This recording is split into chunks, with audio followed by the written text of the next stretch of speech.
आपके समर्थित निर्दलीय उम्मीदवार हैं, वो इतिहास दोहरा देंगे फिर से? निश्चित रूप से क्यों नहीं दोहराएंगे। कांग्रेस तो टुकड़ों के अंदर बटी हुई है, अलग अलग खेमे बटे हुए हैं, तो मुझे पूरा विश्वास है कि इसका फायदा भारतीय जनता पार्टी के समर्थित उम्मीदवार को मिलेगा। आंकड़े की नजर से देखें तो कांग्रेस को 3 सीटें जीतने के लिए 123 वोट की जरूरत है, जबकि पार्टी 126 विधायक साथ होने का दावा कर रही है। कांग्रेस के पास अगर 121 वोट भी होते हैं तो भी पार्टी 3 सीटें निकाल सकती है। कांग्रेस के एक प्रत्याशी को 41 और बाकी दोनों को 40-40 वोट भी मिले तो पार्टी की 3 सीटें पक्की हो सकती हैं। हालांकि इस गणित से दूसरी वरीयता के वोट का गणित गड़बड़ा सकता है, इसीलिए पार्टी तीनों प्रत्याशियों को कम से कम 41-41 वोट दिलवाकर जीत की रणनीति बनाने में जुटी है। और हमें इस बात का गर्व है कि पहले भी जब क्राइसिस आया था तब भी एकजुट रहे थे, जबकि लोग लालच कितने दिए गए थे, मैं बार बार क्या बोलूं। तो जब वो जो सरकार बचाने में जब साथ थे और कोई लोग लालच में आए नहीं, जबकि करोड़ों में बात हो रही थी, तो ये तो चुनाव हमारे राज्यसभा के चुनाव है, तो वो कैसे उम्मीद करते थे कि ये हम लोग इनको तोड़ लेंगे। कांग्रेस हालांकि अभी तक नाराज विधायकों को साधने में कामयाब रही है, लेकिन उलटफेर की आशंकाएं अभी भी बरकरार हैं। कांग्रेस की निर्वाचन आयोग में शिकायत के आधार पर भी ऐसी आशंका जताई जा रही है। निर्दलीय विधायक बलजीत यादव अब भी कांग्रेस के साथ नहीं आए हैं। बीटीपी के प्रदेश अध्यक्ष की ओर से विधायकों को जारी व्हिप से भी कांग्रेस की चिंता बढ़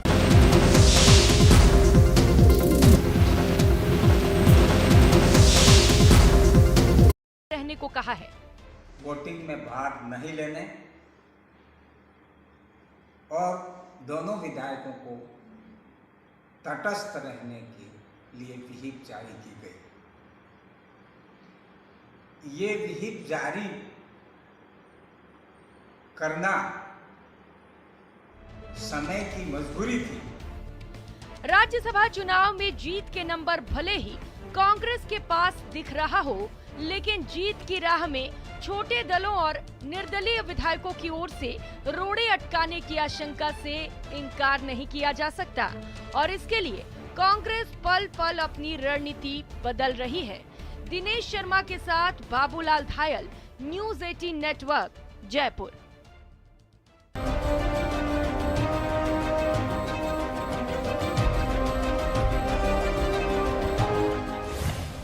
तकदीर बदलने वाली स्याही, स्पेशल पेन से होता है राज्यसभा चुनाव। राज्यसभा चुनाव को लेकर विधायकों की बाड़ेबंदी जारी है। कारण है भरोसे का संकट। राजस्थान में एक निर्दलीय प्रत्याशी की दावेदारी से खेल रोचक हुआ तो कांग्रेस खेमे में डर का माहौल बना। दरअसल 6 साल पहले हरियाणा में राज्यसभा चुनाव के दौरान स्याही बदल जाने से कांग्रेस की उम्मीदों पर पानी फिर गया था। आपको बताते हैं कि आखिर चुनाव में इस खास पेन और इसकी स्याही की क्या अहमियत है। वरीयता अंकित किए जाने के लिए माननीय सदस्यों को निर्वाचन अधिकारी द्वारा एक स्केच पेन उपलब्ध करवाया जाता है। इस स्केच पेन की स्याही वायलेट कलर की होती है। माननीय सदस्यों को चाहिए कि वह अपना मत उसी उपलब्ध कराए गए पेन से ही प्रदान करें, अन्यथा स्थिति में वह मतपत्र अस्वीकार किया जा सकता है। चुनाव में केवल पेन और इंक का ही नहीं, बल्कि और भी कई बातों को ध्यान में रखना होता है, क्योंकि संख्या बल के बावजूद गलत तरीके से वोट देने पर वोट निरस्त हो सकता है। वोटिंग करते समय माननीय सदस्यों को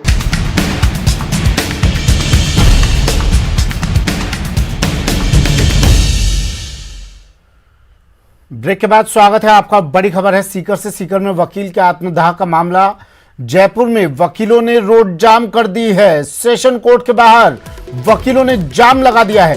वकीलों ने कार्य बहिष्कार किया हुआ है। कल वकील हंसराज मावलिया ने आत्मदाह किया था, जिसके बाद उनकी मौत हो गई थी। एसडीएम की कार्यशैली से परेशान थे और इसे लेकर उन्होंने एसडीएम कार्यालय के बाहर आत्मदाह किया और कल उनकी मौत हो गई थी। अस्पताल में इलाज के दौरान मौत हुई। अब वकीलों ने कार्य बहिष्कार कर दिया।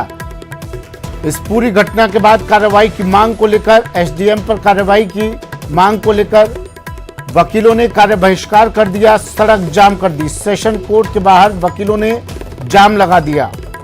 ये तस्वीरें जयपुर की, बड़ी संख्या में वकील यहां पर इकट्ठा हो गए और सड़क जाम कर दी।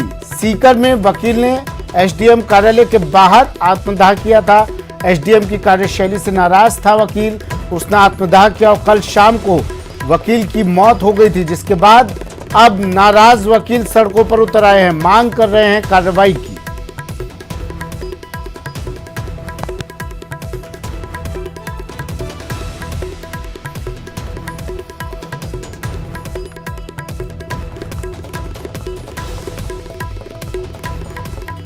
सचिन मेरे सहयोगी हमारे साथ जयपुर से फोन लाइन पर जुड़ गए हैं। सचिन, अब ये आंदोलन न सिर्फ जयपुर में बल्कि प्रदेश के और कई हिस्सों में भी नजर आ रहा है। वकील इकट्ठा हो रहे हैं, एकजुट हो रहे हैं, जयपुर में रास्ता जाम कर दिया इन्होंने। बिल्कुल, देखिए जयपुर में पिछले हम कह सकते हैं कि 1.5 घंटे से रास्ता जाम है। पूरा बनी पार्क क्षेत्र जो है वो जाम हो चुका है। पूरी तरह से जो है हम कह सकते हैं शहर जाम की तरफ बढ़ रहा है। वकील मान नहीं रहे, पुलिस प्रशासन समझाइश कर रहा है। हाईकोर्ट के बाहर भी कुछ देर के लिए जाम लगाया गया था, लेकिन हाईकोर्ट में समझाने के बाद में वकील शांत हो गए, वहां पे रास्ता खोल दिया गया है। लेकिन क्योंकि सेशन कोर्ट में जब जाम लगता है तो जो जयपुर को समझता है वो जानता होगा कि पूरा कलेक्ट्रेट सर्किल से लेकर खासा कोठी तक तो पूरा जाम हो जाता है। और उसके अलावा जब पुलिस डाइवर्ट करती है जाम को अलग अलग क्षेत्रों के अंदर, तो वहां भी स्थिति जो है वो बद से बदतर हो जाती है। तो स्थिति ये हो चुकी है कि जो रेलवे का क्षेत्र है, बनीपाल क्षेत्र, वहाँ सब जगह जाम लग गया है। जाम के हालात इतने बुरे हैं कि कई किलोमीटर तक की लाइनें लगी हुई है और वकील मानने के लिए तैयार नहीं है। समझाइश उनसे लगातार जारी है, लेकिन वकील नहीं मान रहे हैं। और उनकी यही मांग है कि जिस एसडीएम ने की वजह से सुसाइड हुआ है, क्योंकि सुसाइड नोट में लिखा गया था, उस एसडीएम पे तत्काल कार्रवाई की जाए, उन्हें तत्काल सस्पेंड किया जाए। जी जी, रास्ता ये ऐसा है सचिन, आप बता भी रहे हैं पूरा, अगर ये कहे कि जयपुर का पूरा ट्रैफिक यहाँ से होकर गुजरता है तो गलत नहीं होगा। परेशानी लोगों को आ रही होगी इसकी वजह से। बिल्कुल, देखिए बहुत परेशानी आ रही है। रेलवे स्टेशन और बस स्टैंड पे लोग नहीं पहुंच पा रहे हैं। हम खुद जो है उस जगह पे पहुंचने की बहुत लंबे समय से कोशिश कर रहे हैं, क्योंकि लेकिन हम लोग भी जाम में बुरी तरह से फंसे हुए हैं। जाम के हालात इनसे बुरे हैं कि कई किलोमीटर तक लंबी लाइनें लग गई और जो ट्रैफिक चल भी रहा है, जिसको डाइवर्ट किया गया पुलिस के द्वारा, वो भी बहुत स्लो रेंग रेंग के चलता हुआ नजर आ रहा है। तो जब तक वकील मानेंगे नहीं तब तक स्थितियां सुधरेगी नहीं, क्योंकि खासा कोठी सर्किल और कलेक्ट्री सर्किल के बीच में वकीलों ने जाम लगाया, सेशन कोर्ट के ठीक गेट नंबर 1 के आगे। और वकील इस बात को जानते हैं कि ये जो जाम है ये पूरे शहर को धीरे धीरे जाम कर देगा। अब इसकी वजह से बनीपाल क्षेत्र पूरी तरह से जाम हो गया है। खासा कोठी से जो रास्ता रेलवे स्टेशन की तरफ आता है, जो सिंधी कैंप की तरफ से आता है, उसको पुलिस ने चालू कर रखा है। लेकिन क्योंकि जाम की वजह से सारा ट्रैफिक उसी रूट पे डाइवर्ट हुआ है, तो वो रूट भी जाम हो चुका है। रेलवे स्टेशन जो लोग पहुंच पा रहे हैं। शुक्रिया सचिन तमाम जानकारी के लिए। तो जयपुर में एसडीएम की कार्यशैली से परेशान जिस वकील ने आत्महत्या की थी, उस अब आत्महत्या के बाद जयपुर में वकीलों का ये प्रदर्शन, ये जाम।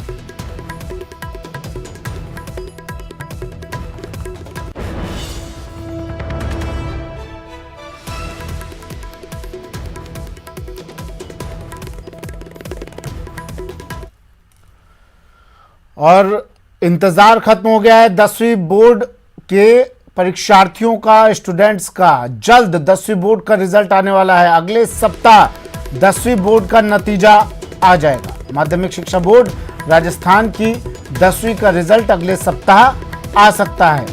12 लाख से ज्यादा परीक्षार्थी इस परीक्षा में पंजीकृत थे और अब अगले सप्ताह बताया जा रहा है ये इंतजार इन परीक्षार्थियों का खत्म हो सकता है। अगले सप्ताह 10वीं का रिजल्ट आ सकता है।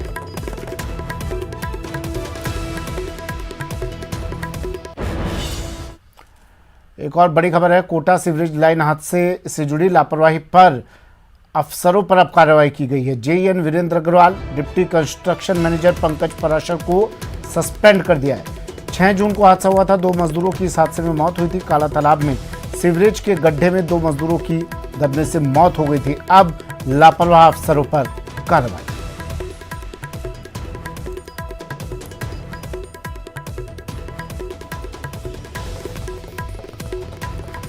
कोतवाली थाना क्षेत्र की बजरिया पुलिस चौकी में एक युवक ने जहर खा लिया। युवक के जहर खाने के बाद पुलिस ने उसे अस्पताल पहुंचाने की जहमत तक नहीं उठाई। पास के ही एक जमादार ने युवक को अस्पताल पहुंचाया। बताया जा रहा है कि युवक ने ससुराल जनों से परेशान होकर जहर खाया। युवक की 6 साल पहले शादी हुई थी। बाद में ससुराल वाले उसे परेशान करने लगे। युवक और उसकी मां का कहना है कि ससुराल वाले उसका मकान हड़पना चाहते हैं और पुलिस ने उसके बड़े भाई को थाने में बंद कर दिया। इन सब से परेशान होकर उसने यह कदम उठाया।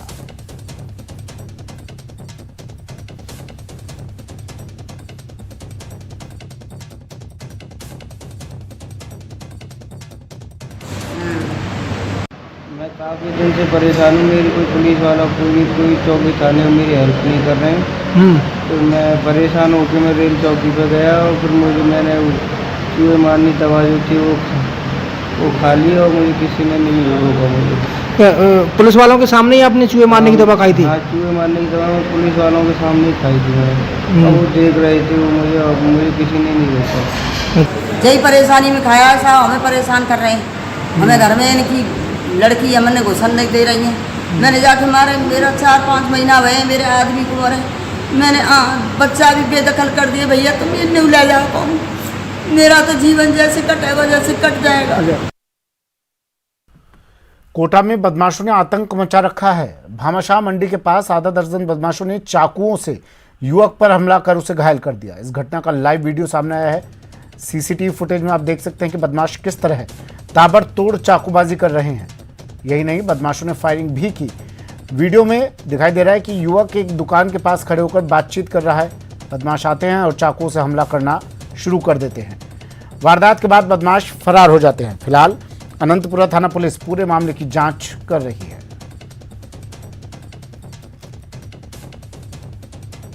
वैष्णव मेरे पास काम करता था। अब वो जैसे वहाँ बैठा हुआ था, 5-7 गुंडे आए, साइड में बुला के ले गए। हमने सोचा दोस्त होंगे, उसके पैर में गोली मार के जहाँ तक हम गए वहाँ तो वो सब भाग गए। फिर उसके बाद हम इसको उठा के मेडिकल कॉलेज में भर्ती करा दिया हमने।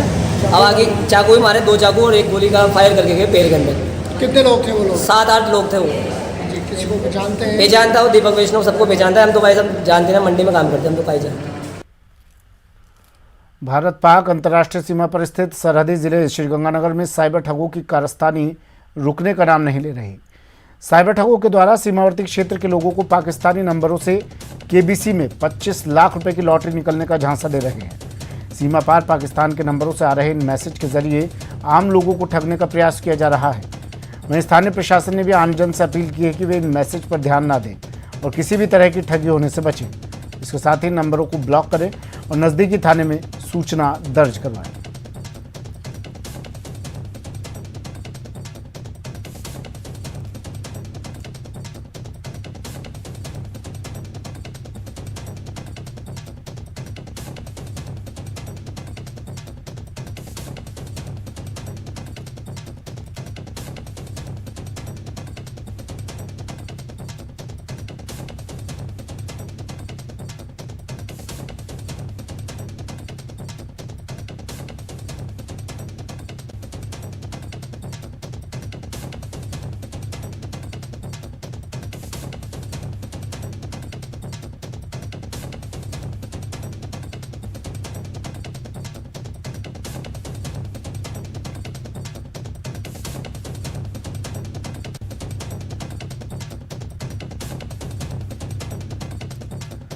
साइबर ठगों की कारस्तानी। प्रशासन ने अब ठगी से बचने के लिए लोगों से कहा है।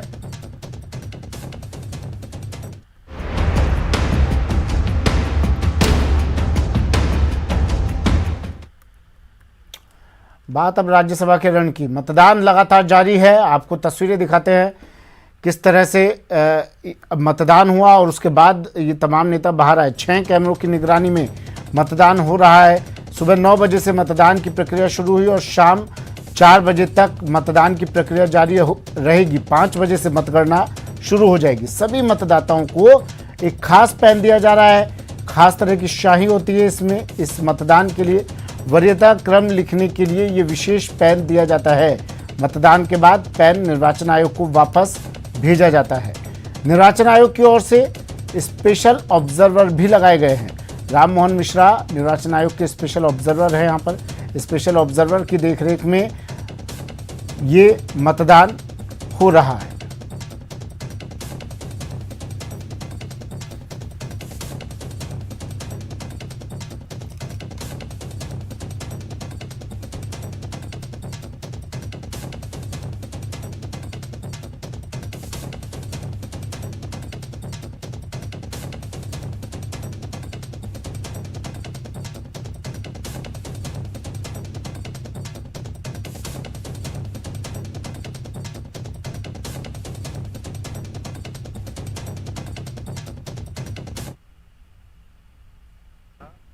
कानूनी प्रक्रिया है, जो थाने का मैटर है, हम कानूनी प्रक्रिया से निपटेंगे।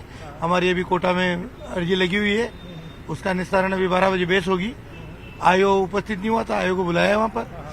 उसके बाद में या तो जमानत वहाँ हो जाएगी, नहीं होगी तो हाईकोर्ट में लगाएंगे। और ठीक किया है इसे, कोई दिक्कत सरकार ने गिरफ्तार नहीं करके ठीक किया। जी, ये चंदा मेघवाल के पति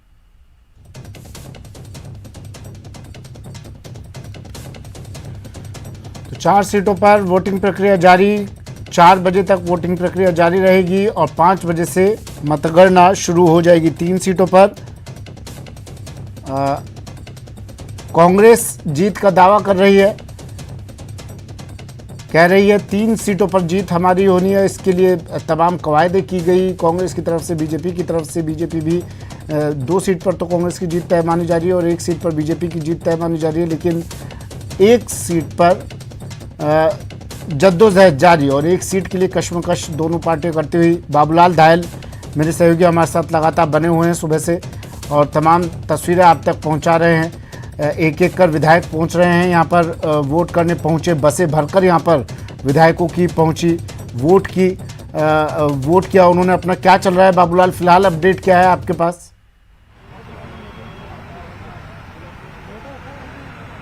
अधिकांश विधायकों के वोट डल चुके हैं। बीजेपी के विधायक जो हैं वोट डाल चुके हैं और कई विधायक तो निकल भी गए हैं विधानसभा के भीतर से। तस्वीर साफ होती हुई दिख रही है कि बीजेपी के खाते में 1 सीट तो आई जाएगी, लेकिन जो समर्थन देकर दूसरी सीट जीतने की उन्होंने कोशिश की थी वो परवान चढ़ती हुई नहीं दिख रही है। और जो बॉडी लैंग्वेज है बीजेपी के विधायकों का वो ये बता रहा है कि शायद उन्होंने अपनी हार कबूल कर ली है। अब से कुछ ही देर पहले बलजीत यादव, जो कि निर्दलीय विधायक हैं बहरोड के, आनाकानी कर रहे थे। पहले बीजेपी और कांग्रेस दोनों को कोस रहे थे और कुछ मांगे उन्होंने सरकार के सामने रख दी थी उनको लेकर के। और धर्मेंद्र राठौड़ अभी विधानसभा पहुंचे हैं। बलजीत ने विधानसभा के बाहर कहा कि वो बीजेपी और कांग्रेस के गुलाम नहीं है, लिहाजा मुख्यमंत्री अशोक गहलोत ने उनको भरोसा दिया है कि आपकी जो डिमांड है उस पर सरकार कार्रवाई करेगी, उनकी मांगों को माना जाएगा। तो वो वोट देने के लिए आए हैं और कांग्रेस पार्टी को वो वोट करेंगे, ये कहकर के वो भीतर गए हैं। इससे पहले भरत सिंह भी कुंदनपुर भी मीडिया से मुखातिब हुए और उन्होंने भी यही कहा कि मेरी नाराजगी जिन मुद्दों को लेकर है वो बरकरार रहेगी, लेकिन मैं कांग्रेस पार्टी का सच्चा निष्ठावान सिपाही हूं, इसलिए जो है मुझे वोट करना था, मैंने अपना वोट कर दिया, लेकिन जो मुद्दे मैंने उठाए थे उन पर आज भी मैं कायम हूं। तो सरकार से जो लोग नाराज किसी न किसी रूप में चल रहे थे वो अपनी नाराजगी उन्होंने शो भी करी, लेकिन पार्टी के साथ में वो बंधे रहे। अशोक गहलोत उन्हें मनाने में भी कामयाब रहे और जो कांग्रेस के तीनों उम्मीदवार हैं उनको वो वोट भी डाल करके गए हैं। कुल मिलाकर 3 सीटों का गणित कांग्रेस पार्टी के पक्ष में पूरी तरह नजर आ रहा है। और घनश्याम तिवारी 1 सीट पर जीत ही रहे हैं। सुभाष चंद्रा जो कि निर्दलीय उम्मीदवार के तौर पर आए थे, अभी तक कोई करिश्मे की या कोई धमाके की जो बातें कही जा रही थी कि बड़ा कुछ उलटफेर होगा, वो कुछ संभावनाएं फिलहाल यहाँ पर नजर नहीं आ रही। 71 बीजेपी के और 3 जो हैं आरएलपी के जो विधायक हैं वही उन्हें वोट देते हुए दिख रहे हैं। बाकी अगर कोई निर्दलीय कहीं वोट दे दे या कुछ और हो जाए तो उसके बारे में तो पता तभी चलेगा जब वोटों की गिनती होगी। तो विधानसभा में वोट पड़ रहे हैं इस वक्त और रोमांच बरकरार है इस मुकाबले का। आखिर तक दोनों ही पार्टियों ने कोशिश की। बीजेपी के दावे बहुत बड़े बड़े थे, अधिकांश नेता जो है उनके जो बड़े नेता हैं उनमें से कुछ जो है बाहर भी निकले हैं। जोगेश्वर गर्ग जो है वो अभी मीडिया से मुखातिब हुए थे तो उनके चेहरे पर वो रौनक नहीं थी जिसको लेकर के कि हम ये कह सके कि शायद बीजेपी ने कोई बड़ा उलटफेर कर दिया हो। तो वो चीजें नजर नहीं आ रही हैं। जो चीजें होती हुई दिखती हैं उनका कहीं ना कहीं असर दिखाई पड़ने लगता है। तो लग यही रहा है शाम को जब गिनती होगी वोटों की तो माना यही जा रहा है कि 3 सीटें कांग्रेस को मिलने वाली है। रणदीप सुरजेवाला, मुकुल वासनिक, प्रमोद तिवारी जीत जाएंगे और घनश्याम तिवारी बीजेपी की ओर से राज्यसभा में जाने में कामयाब हो जाएंगे। लेकिन जब तक नतीजे घोषित नहीं हो तब तक कुछ भी कहना जल्दबाजी होगी। फिलहाल इंतजार करना पड़ेगा। अभी बहुत सारे विधायक भीतर हैं जो वोट डाल करके बाहर आ रहे हैं। सुभाष चंद्र ने कोशिशें तो हर इंसान हर प्रत्याशी करता है। सुभाष चंद्र ने एक ट्वीट भी किया था कल आरक्षण की बात को लेकर।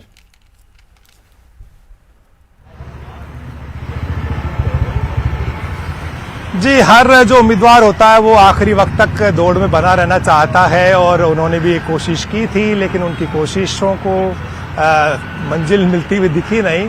अभी सचिन पायलट जब मीडिया से मुखातिब हुए थे तो उनसे भी यही सवाल जब मीडिया कर्मियों ने पूछा कि आपके लिए यहाँ तक कहा गया था, तो उन्होंने इस पर रिप्लाई देना उचित नहीं समझा, क्योंकि सचिन को लगता कि मैं कांग्रेस में रहूंगा तो कहीं ज्यादा मेरी वैल्यू रहेगी और मेरा जो मुस्तकबिल है, फ्यूचर है, वो कहीं ज्यादा सुरक्षित और सुनहरा होगा। लिहाजा उन्होंने कोई तवज्जो नहीं दी सुभाष चंद्रा के बयान को। सुभाष चंद्रा अब भी विधानसभा के भीतर हैं, चेहरे पे मुस्कान दिखी जरूर थी उनके, लेकिन उन्होंने कार के शीशे भी नीचे नहीं उतारे थे। इसका मतलब उनको भी आशंका तो कहीं ना कहीं दिख रही है, नतीजा उनको भी नजर आ ही रहा है। और जो बीजेपी के बड़े नेता हैं आज वो भी कोई ज्यादा आत्मविश्वास नहीं दिखा पा रहे थे। जब उनसे भी बात की मीडिया कर्मियों ने तो वो रटे रटाए से जवाब दे रहे थे और उनके बयानों में वो जोश नजर नहीं आ रहा था जैसा उन्होंने पिछले दिनों जाहिर किया था। यानी कि बीजेपी को लग रहा है कि वो जो सोच रही थी उसके मुताबिक वो कर नहीं पाई, क्योंकि सेंधमारी की तमाम कोशिशें थी वो नाकाम हो गई। फिर सवाल ये पूछना लाजमी हो जाता है कि गुलाब चंद कटारिया जैसे वरिष्ठ नेता अगर वो कुछ बोलते हैं तो उनके एक एक शब्द के मायने निकाले जाते हैं। उन्होंने कहा कि रडार पर कई विधायक है और अब स्थिति बिल्कुल उलट नजर आ रही है।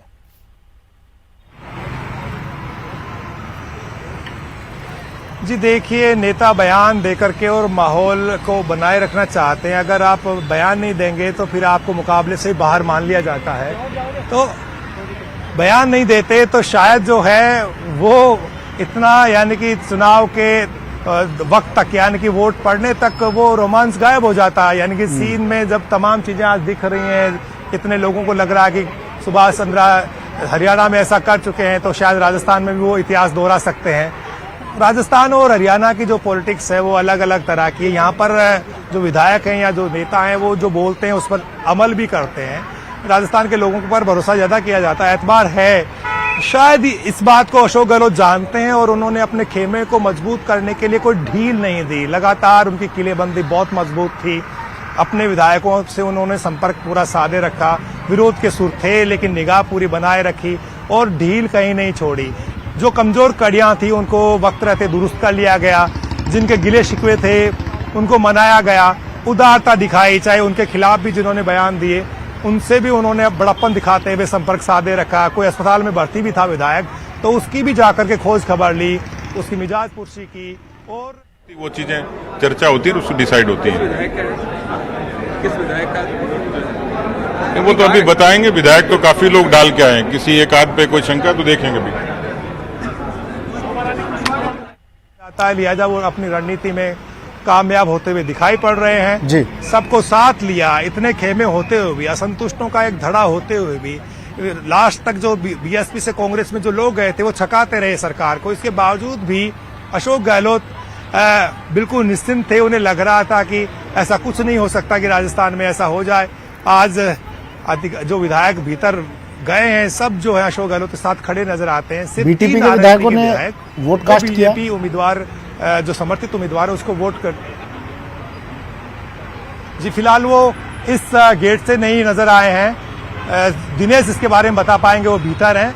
लेकिन उनके जो प्रदेश अध्यक्ष हैं डॉक्टर वेलाराम घोगरा, उनसे कल मेरी बात हुई थी तो उन्होंने कहा था कि पार्टी विप का अगर ये दोनों विधायक उल्लंघन करेंगे। हमारे साथ में शंकर सिंह रावत हैं, ब्यावर के विधायक, उनसे बात करने की कोशिश करते हैं जी।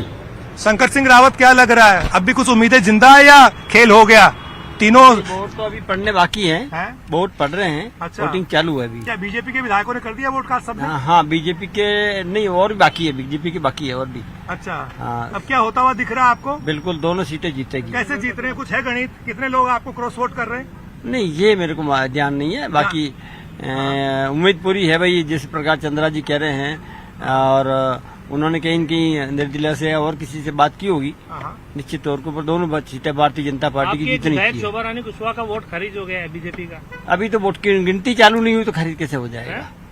गिनती शुरू नहीं हुई है। गिनती होने के बाद में तो पता लगेगा भाई कौन सा खारिज हुआ है। अच्छा, आपको उम्मीद है कि अच्छा कुछ होगा? अब देखिए, ये थे शंकर सिंह रावत जो कि ब्यावर के विधायक हैं और अपना वोट डाल करके वो जा रहे हैं।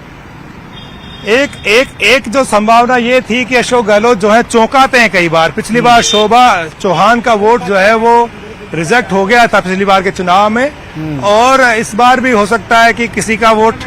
ये मेरे साथ में कृष्णाराम बिश्नोई हैं जिनसे बात करते हैं। कृष्णाराम जी, क्या लग रहा है? बढ़िया है, 126 से 1-2 ऊपर हो सकते हैं। 126 के 26 पड़ेंगे। अच्छा, कुछ सुनने में आया क्रॉस वोट किया है? नो कोई नहीं, बिल्कुल अफवाह, बिल्कुल अफवाह है, बिल्कुल अफवाह है। अच्छा, कोई दम नहीं? कोई दम नहीं। हाँ, थैंक यू। 5 बजे मालूम पड़ जाएगा। ठीक। ये कहेंगे, ये हमेशा कहते हैं कि जनादेश का वो सम्मान करते हैं, यही भाषा आएगी इनकी। अच्छा। बस 5 बजे बाद हैं, हार मान चुकी बीजेपी। 5 बजे मान लेगी, जनादेश का सम्मान करते हैं। ये हमारे तीनों ही तो कृष्णाराम बिश्नोई कह रहे हैं कि बीजेपी जो है वो अब सिर्फ बयान दे रही है, उनके हाथ में कुछ है नहीं, और वो 5 बजे हार मानेगी। उससे पहले नेता जो है ना इसी तरह के बयान देते रहेंगे। बीजेपी क्या कांग्रेस बहुत आश्वस्त है, कॉन्फिडेंट है, और उसके जो विधायक, हाँ बिल्कुल, क्योंकि बीजेपी के लोग जब तक वोटों की गिनती नहीं हो जाएगी तब तक तो दूसरा जो उनका समर्थित उम्मीदवार है उसकी जीत के दावे करेंगे, और राजनीति में होता भी ऐसा ही है कि अच्छा, आखिर तक एक उम्मीद ये भी जताई जा रही थी बनाए रखना पड़ता है। क्रॉस वोटिंग हो जाए, एक उम्मीद ये भी थी कि कुछ वोट खारिज ही हो जाए। मैं आ रहा हूं, बड़ी खबर इस वक्त की। भाजपा विधायक शोभा रानी कुशवाहा का वोट खारिज। रिटर्निंग ऑफिसर अब इस वोट पर निर्णय लेंगे। धौलपुर से विधायक है शोभा रानी कुशवाहा, जिनका वोट खारिज हो गया है। रिटर्निंग ऑफिसर इस पर अब निर्णय लेंगे। भाजपा विधायक शोभा रानी कुशवाहा का वोट खारिज हो गया।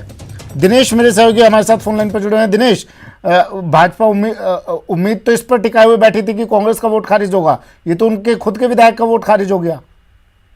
बिल्कुल, देखिए सुमित, आशंका जो है वो जताई गई है, अभी तक अंतिम निर्णय नहीं हुआ है, लेकिन आपत्ति जो है क्योंकि उस पर जताई गई शोभा रानी कुशवाहा के वोट पर, और उस पर जो है वो संभावना ये जताई जा रही है कि उनका वोट जो है वो खारिज हो सकता है। हालांकि रिटर्निंग ऑफिसर को उस पर अंतिम निर्णय लेना है, तो अभी तक अंतिम निर्णय का इंतजार है। लेकिन अगर वोट खारिज होता है तो ये भाजपा के लिए बड़ा झटका होगा, क्योंकि कई दिनों तक भाजपा ने प्रशिक्षण शिविर किया, उसमें बार बार जो है वो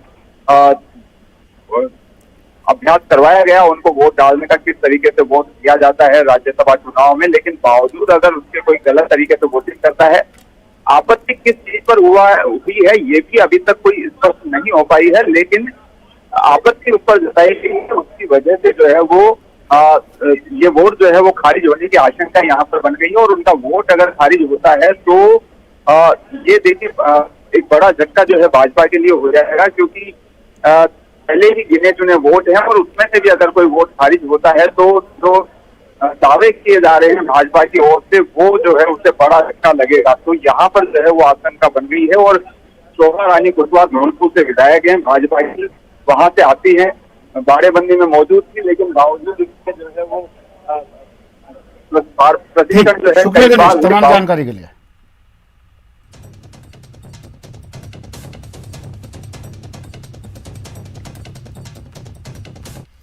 फिलहाल इतना ही, दीजिए इजाजत, नमस्कार।